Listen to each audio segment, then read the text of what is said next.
welcome back, everybody, for the latest installment of What is Cosell Watching? Now, this one is a little bit different and perhaps a bit of a screwball or a change-up, if you will. It's something that I didn't think I'd watch, but it popped up on my cable guide, and yes, I still have cable, and it looked fairly interesting, and I DVR'd it back a couple of months ago, and I had a free night where nothing much was going on, and I decided to give it a shot. I said, okay, I'm going to give it a 20-minute rule. I give something 20 minutes to interest and captivate me, or I just move on and hit delete. Now, this particular thing was on HBO. It was a documentary about Rock Hudson, the great actor from the 60s or even beyond that, leading Hollywood men, and it was called All That Heaven Allowed. And it talked about the secret lifestyle that many of these stars, and this one focused in on Mr. Hudson, whose original name, as he grew up in Winnetka, Illinois, was Roy Harold Scherer Jr., soon to be one of the leading A-list stars of his generation for years. Now, as a child of the 80s, I'll be honest, I didn't really know much about Rock Hudson. I heard about some of his movies, and quite frankly, a lot of the jokes that came about his death from AIDS. But as I watched it, a couple of things came to mind. Number one, I did enjoy it. I learned something about an American icon that meant a lot to a lot of people. Number two, I learned a lot. And I think when you see a documentary, you want to come out with two things. Was I educated and or entertained? I can honestly tell you, in this particular instance, I was. Number three is that Rock Hudson seemed like a very, very decent human being. If you didn't agree with his lifestyle, I get it. But he seemed like a decent individual in an industry that may not have that many of them. And it was a product of that industry and that time. But number four, here's what really got me, is how manufactured a lot of these stars were back then. And it got me thinking, how much do we really know about celebrities and famous people, whether they're actors, politicians, or even athletes today? Who are the real puppet masters? What is their real guiding principles? And how much of this is actually just manufactured? Not only their personalities, but their lifestyles and beliefs.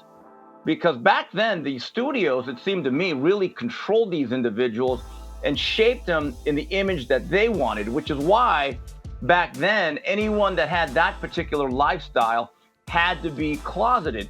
Now, here's the other thing that really got me thinking as I watched this. It's just the opposite. It's the reverse.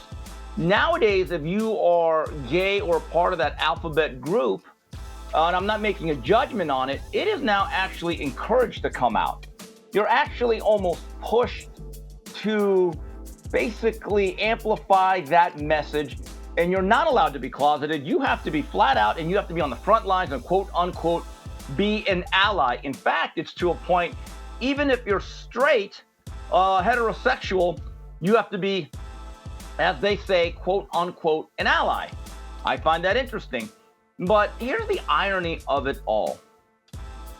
If you are now, let's say, a individual, whether you're male or female, and you only claim one sex or one gender, and you're very conservative in your views, specifically, not only with your sexuality, but also your politics. Like, don't you dare even say that you're Republican, and don't even think about saying that you support or do not hate Donald Trump.